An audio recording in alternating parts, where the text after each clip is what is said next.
I want to welcome Ganesh Iyer, who is the CEO of Emphasis, an IT services company, and also Jerry Wind, who is a Wharton marketing professor.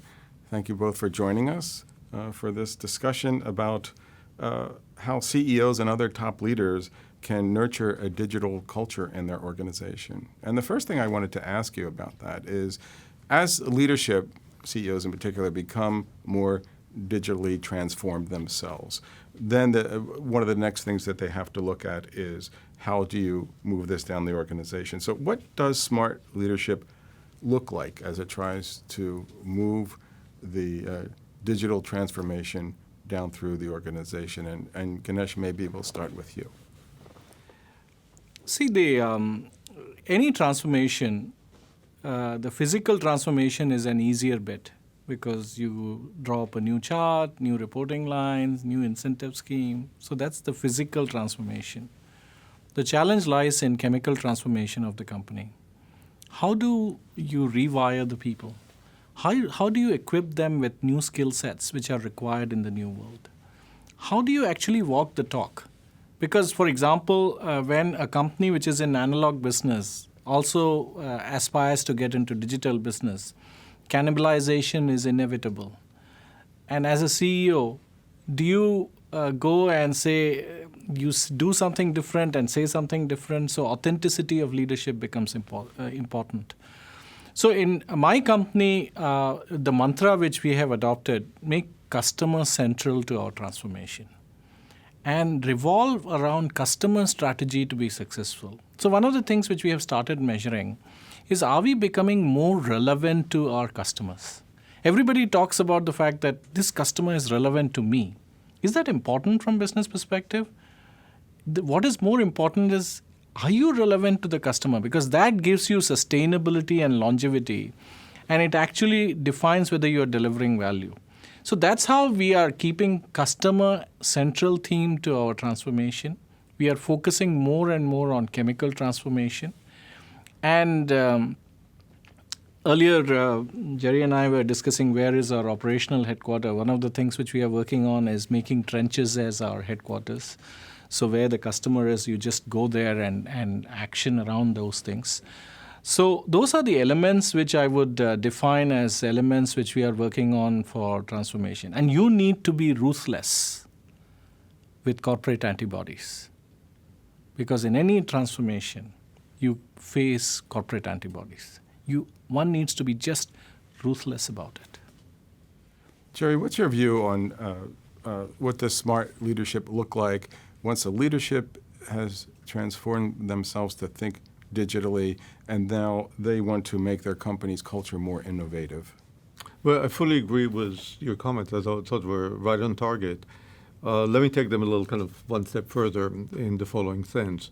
One, it's absolutely critical that the leaders understand the digital world and practice it, but it's not enough. That's a necessary but not sufficient condition.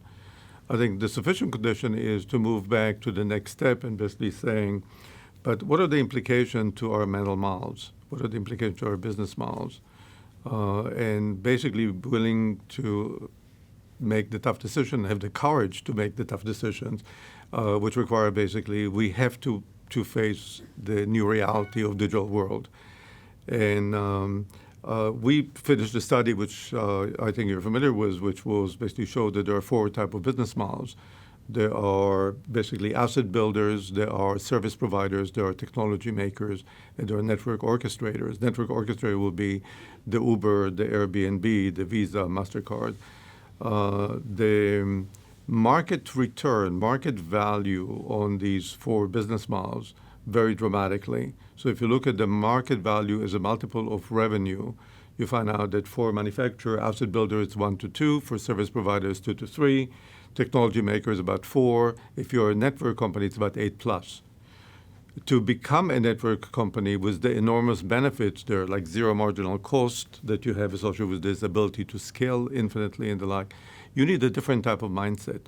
You basically have to have, as the leader, you have to change basically your mental model, you have to change the business model, move more toward the network, and you have basically to start realizing that it's no longer the command and control type leadership. Basically, you have to basically become much more a co-creator. And we look at the leadership required for a network orchestrator to be co-creator with the customers and others. Think about what Apple has done with the ecosystem of Apple. There is no way they could have had the hundreds of thousands of app dev out there internally. They had to basically create it. And you have to have a culture of a win-win and being willing to share with the customer. So I will take it one step further in terms of your comment on the customer. It's not only how important you are to the customers, but change the relationship as opposed to just looking me and the customer. How can we create now a new entity, which is how do we co-create together? What is the role of the customer in co-creating? And if you really move to the co-creation and everyone in the organization starts getting the culture of co-creation and a truly win-win, I think then you are on the way toward winning in this transformation. Absolutely brilliant point. In fact, I'm glad you mentioned it.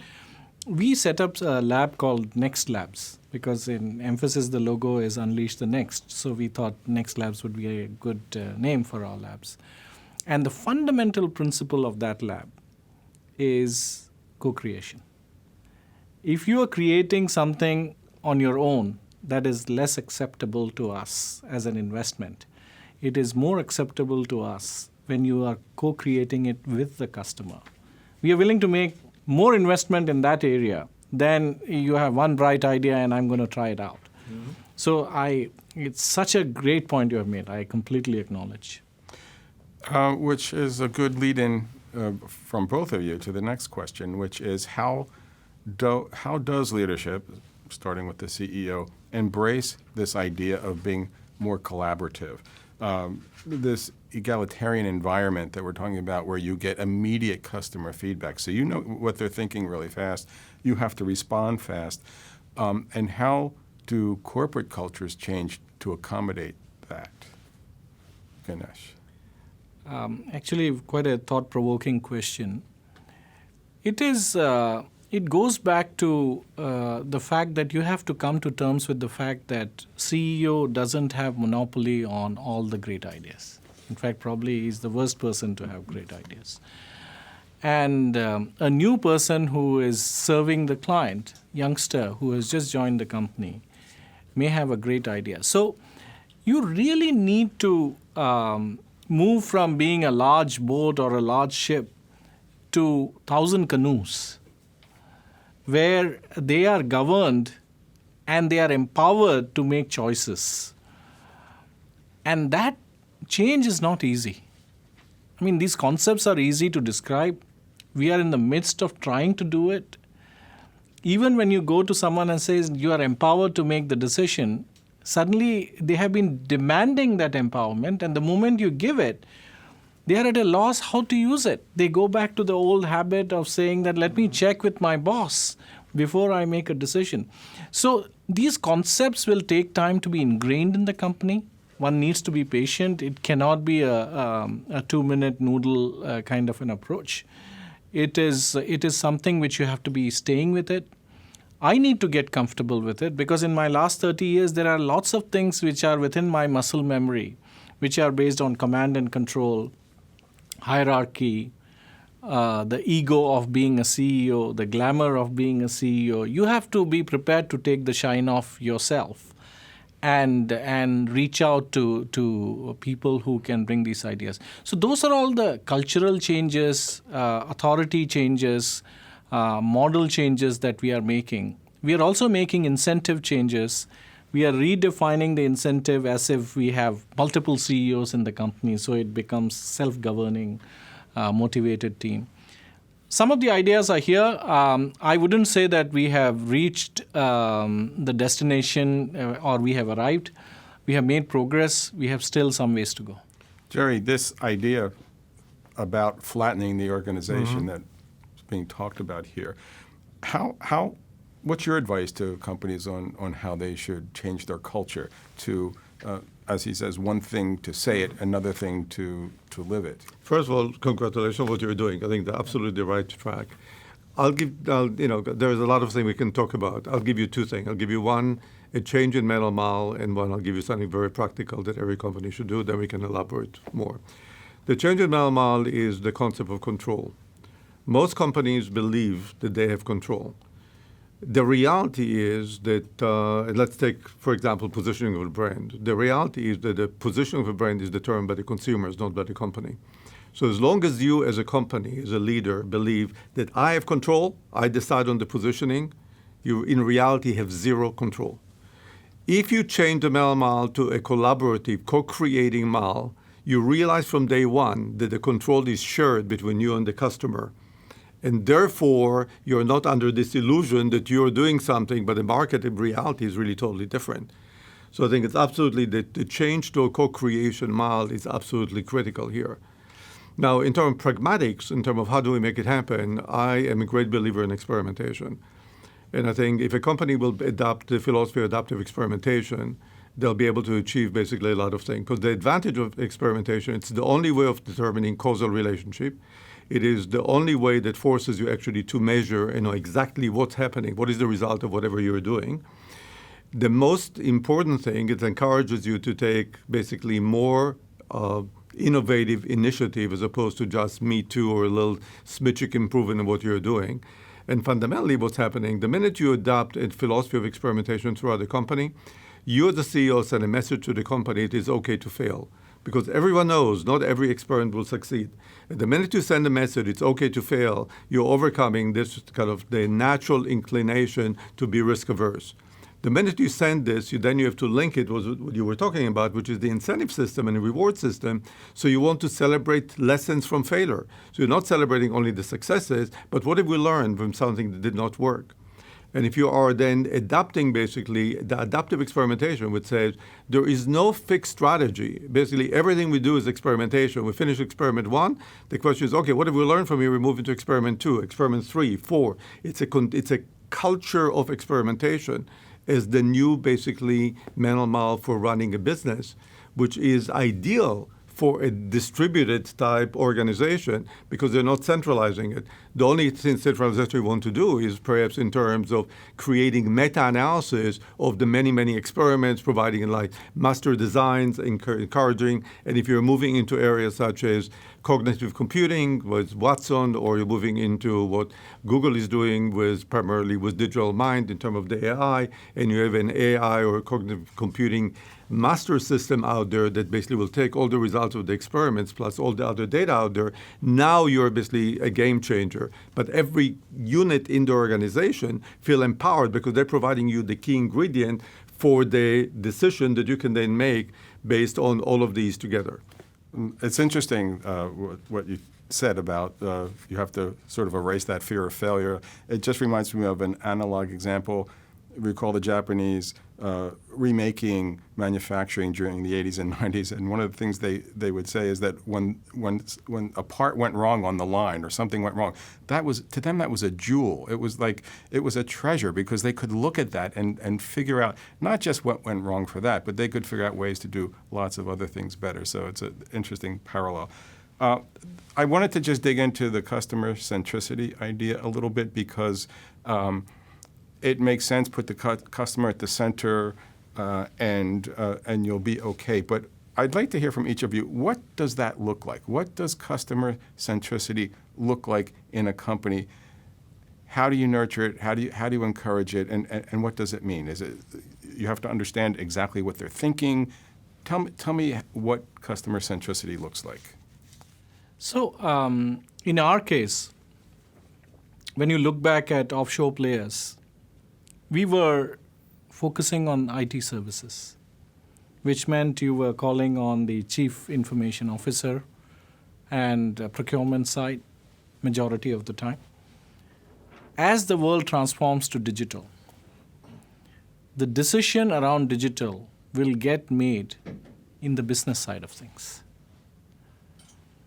So if you want to be relevant in the context or customer centricity in the digital world, you need to spend time understanding customer's customer and not just the customer.